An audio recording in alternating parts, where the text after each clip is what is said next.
हर हर महादेव। देवों का देव महादेव जी के चरण में प्रणाम करती हूँ, मेरा प्रणाम स्वीकार हो। माता गौरा पार्वती के चरण में प्रणाम करती हूँ, मेरा प्रणाम स्वीकार हो। सब देवी देवताओं के चरण में प्रणाम करती हूँ, मेरा प्रणाम स्वीकार हो। गुरु भाई बहना, मैं एक कर्मा व्रत की कथा सुनाने जा रही हूँ। इस कथा को पूरा सुनिए और रहस्य जानिए। जय कर्मा गोसाई।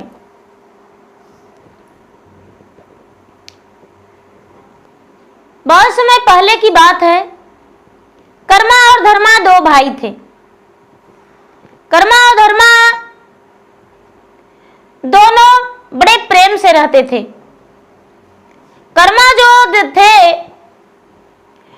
वो बड़े नित्य नियम से चलते थे, लेकिन उनका पत्नी बड़ी मलिनता के साथ रहती थी। पत्नी कोई व्रत कोई पूजा पाठ नहीं करती थी। कर्मा जो थे, कर्मा हर पूजा पाठ बड़े नित्य नियम के साथ करते थे, और धर्मा जो थे बड़े सीधे स्वभाव के थे। दोनों भाई में बड़ा मित्रता था, कोई अनबन नहीं, कोई दुश्मनी नहीं। दोनों भाई बड़े प्रेम से रहते थे। एक समय की बात है कि कर्मा के जो पत्नी थी वो भोजन बना रही थी, और भोजन बनाकर और जो मार था वो जमीन पे गिरा दी, धरती पे गिरा दी, और उसका मार से जल जो धरती था वो तप गया, उसे जलन होने लगा। धरती माता जो थी कर्मा को श्राप दे दिए। कहते हैं कि हे कर्मा, तुम्हारा पत्नी ने मुझे जला दी है, तुम कभी सुखी नहीं रहोगे, तुम्हें दर दर के ठोकरे खाना पड़ेगा।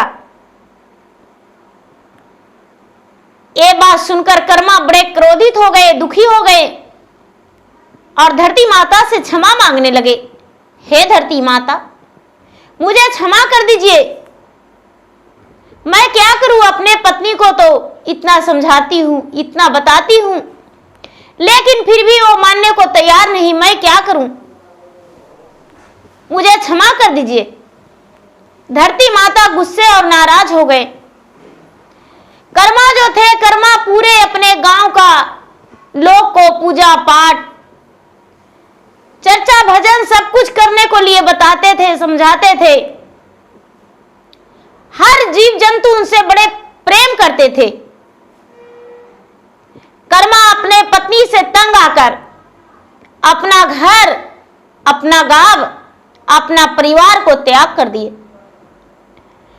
और त्याग करके वो नदी के किनारे जाकर बैठ गए, नदी के आरार पर। कर्मा का शरीर में बहुत बड़ा फोड़ा हो गया। उनका शरीर जो था तप रहा था, गर्मी के कारण, धूप के कारण पूरे शरीर उनका जलस हो रहा था, फोड़ा हो गया। अब यहाँ कर्मा के गांव में सारे लोग त्राही त्राही हो गए। कर्मा के गांव में ना ही तो एक बूंद पानी पड़ने लगा, ना ही फसलें उगने लगा। वहां के लोग भूखे प्यासे रहने लगे। सारा लोग धर्मा से कहने लगे कि धर्मा, अपना भाई को खोज कर ढूंढ कर लाओ। जब कर्मा नहीं आएगा तो ये गांव कभी खुशहाल नहीं हो सकता है। हम लोग बड़े परेशान हैं, इसलिए जाकर खोज कर लाओ कर्मा को। धर्मा जो थे, धर्मा अपने भाई को खोज में घर से निकल गए। चलते चलते चलते चलते रास्ते में एक बहुत बड़ा आम का वृक्ष था। आम का वृक्ष जो था वो धर्मा को देखकर बड़ा जोर से ठठाकर हंस गया। धर्मा पूछे, अरे भाई, तू तो वृक्ष हो, फिर मुझे देखकर हंस क्यों रहे हो? आम का वृक्ष बोला, तुम्हें दिखाई नहीं देता है? जब से मेरा भाई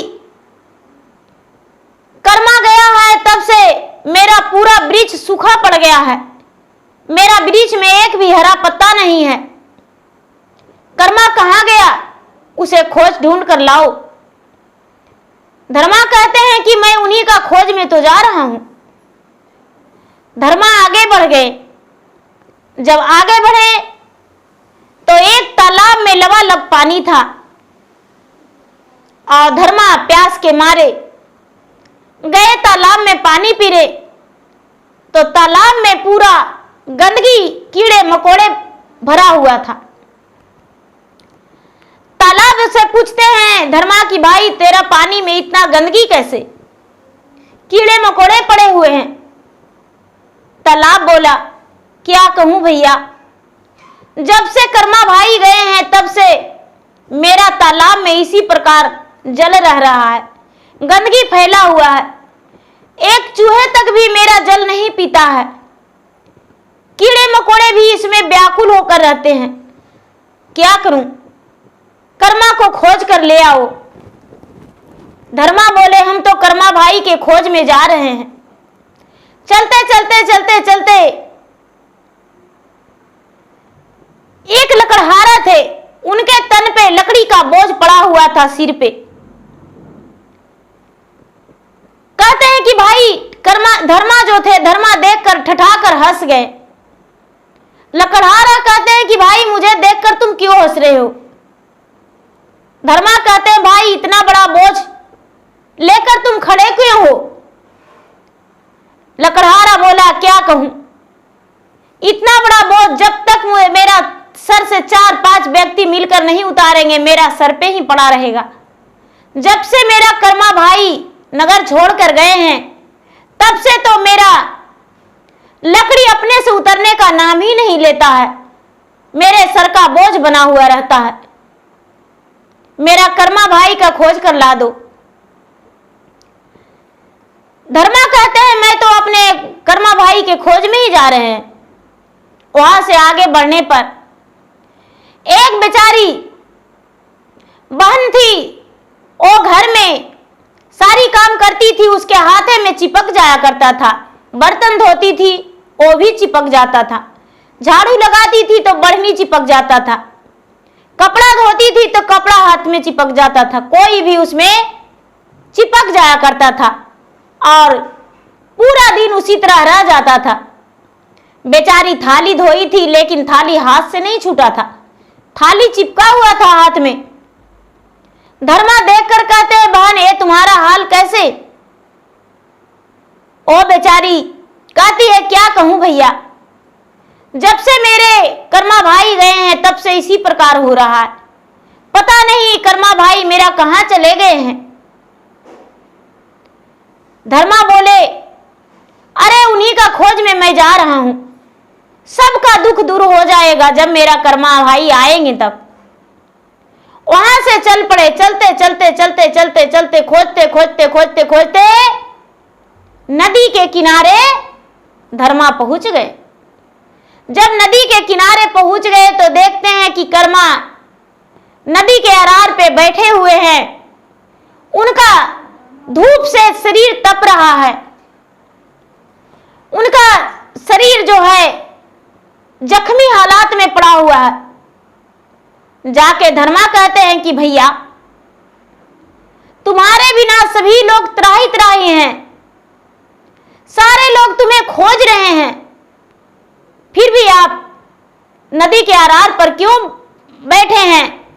आपका पत्नी आपको खोज रही है, आपका बच्चे जो है आपका पुकार रहा है, नगर के लोग सभी आपको खोज रहे हैं। कर्मा कहते हैं कि मैं तो उस पत्नी से तंग होकर अपने घर और पूरे नगर को त्याग कर निकल गया हूं भाई, मैं जाने वाला नहीं हूं, क्या करूं जाकर। मेरा पत्नी तो जमीन पर ही गर्म पानी माड़ कुछ भी गिरा दिया करती थी और धरती माता ने मुझे श्राप दे दिए हैं। कर्मा एकादशी के दिन, कर्मा के दिन भादो शुक्ल पक्ष एकादशी के दिन कर्मा व्रत होती है, उसी दिन मेरा पत्नी जमीन पर माड़ फेंक दी थी, इस कारण धरती माता ने मुझे श्राप दिए हैं। और उसी श्राप के कारण मैं अपना घर छोड़कर त्याग कर निकल गया हूं। धर्मा अपने भाई से हाथ पांव जोड़े और कहने लगे, भैया अब से ऐसा नहीं होगा भैया, लौटकर चलिए अपना घर। धर्मा मनाने पर मान गए। कहते हैं कि मेरा हाथ पांव तो काम नहीं कर रहा है, मेरा चलने का तो शरीर में ताकत नहीं है, कैसे जाऊं। धर्मा बोले, भैया मेरे सहारे ही चलिए, लेकिन आपको चलना पड़ेगा। उनके हाथ धर के गंगा के पानी से उनका शरीर को स्नान करवाए, बड़े प्रेम से धोए उनका शरीर को, और उसके बाद वहां से चलने लगे। चलते चलते चलते चलते सबसे पहले बेचारी वो बहन थी, जो बहन मिली तो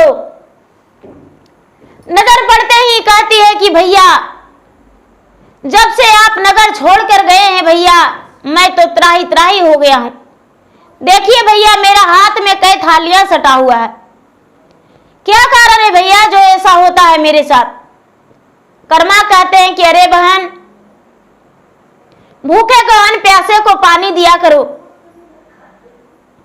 भगवान का भजन किया करो, तुम्हारे साथ ऐसा कुछ नहीं होगा, बिल्कुल तुम ठीक रहोगी। ठीक है भैया। हाथ का थाली छूट गया। कर्मा और धर्मा आगे बढ़े।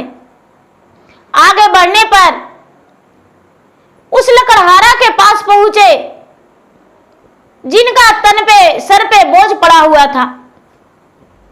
कर्मा को देखते ही लकड़हारा मुस्कुरा गए। कर्मा जो थे उनका बोझ को देखकर बड़े दुखी हो गए। अरे भाई लकड़हारा, तुम्हारा सर पे इतना बड़ा बोझ? हाँ भैया मैं क्या करूं,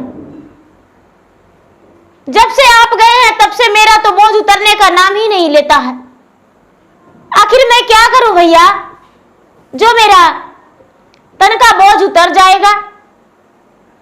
कर्मा कहते हैं कि अरे भाई कुछ दान पुण्य किया करो, अपने माता पिता के सेवा करो, कुछ पुण्य कमाओ, दूसरे लोग से प्रेम से बोलो,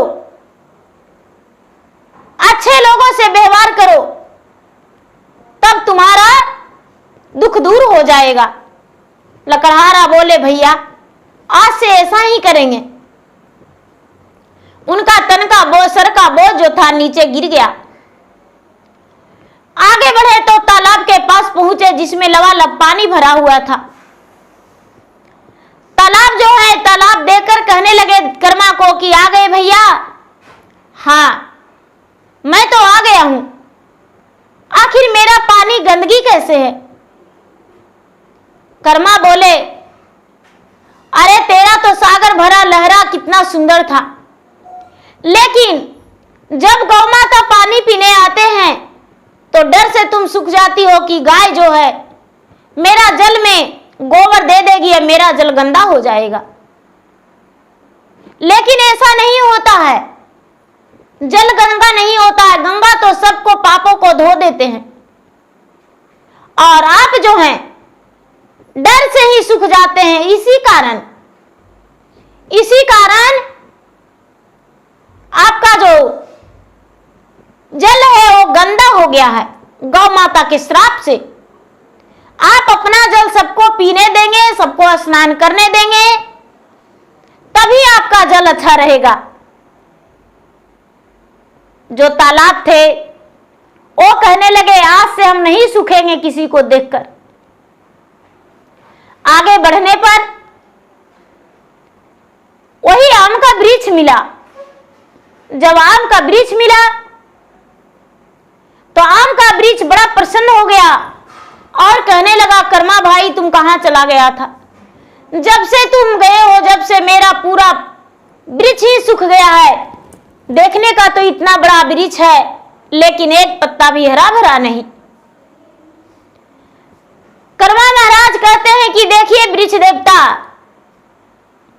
आपको सूखने का कारण यही है कि आपके पास कोई व्यक्ति बैठने आता है तो आप उसे ठंडा हवा नहीं देते हैं। आपको श्राप दे देता है लोग।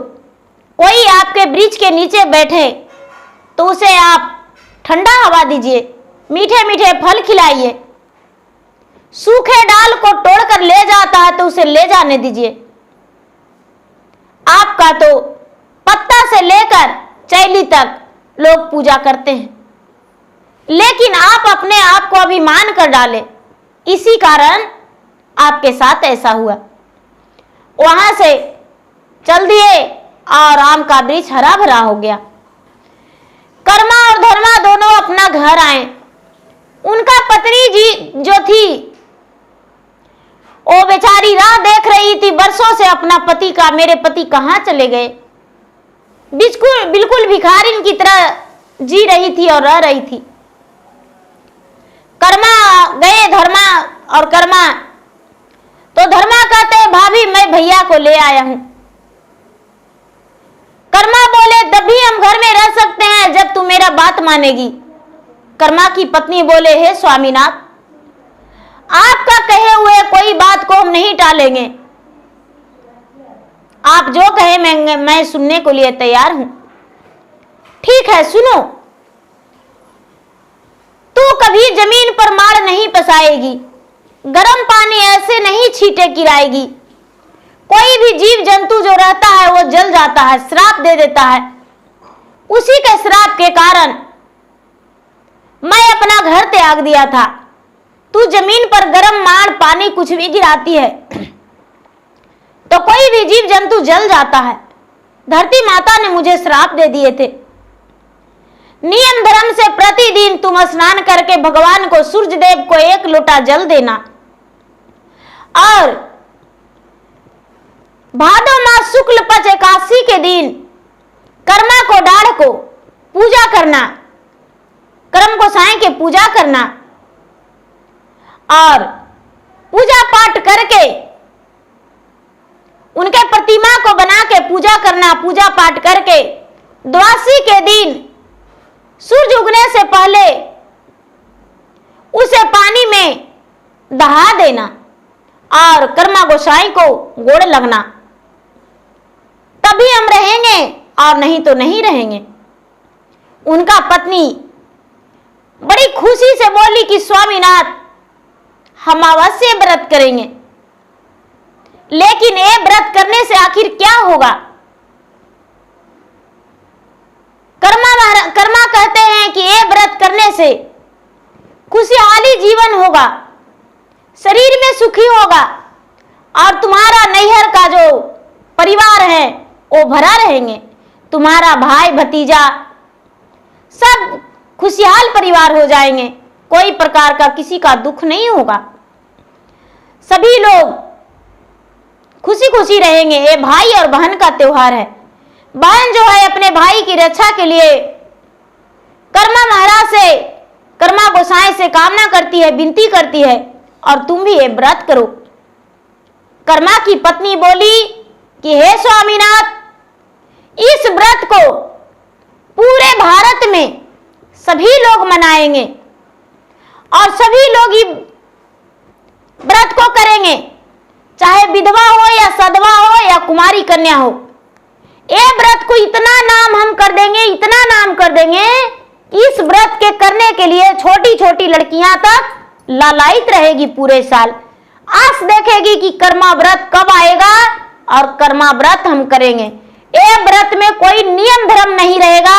वो दिन भर चाहे तो छोटी छोटी बच्ची जो है वो फल और शरबत भी पीकर और शाम को कर्मा गोसाई के पूजा पाठ कर सकती है। इसमें कोई ऐसा नियम नहीं रहेगा और पूजन के बाद भी फल, शरबत, दही, दूध पी सकती है, उसमें कोई दिक्कत नहीं। ये व्रत हम जन्मों जन्मांतर तक करेंगे और पीढ़ियां पर पीढ़ियां सभी लोग करते आएंगे। पूरे भारत में मनाया जाएगा। अपने पति से वचन देकर संकल्प ली और बेचारी कर्मा की पत्नी व्रत करना शुरू कर दी और बड़े प्रेम से, बड़े उत्साह के साथ वो व्रत करने लगी। कर्मा के डाढ़ के पानी के स्थान पे लगा के और उसे पूजा की। तो प्रेम से बोलिए कर्मा गोसाई की जय।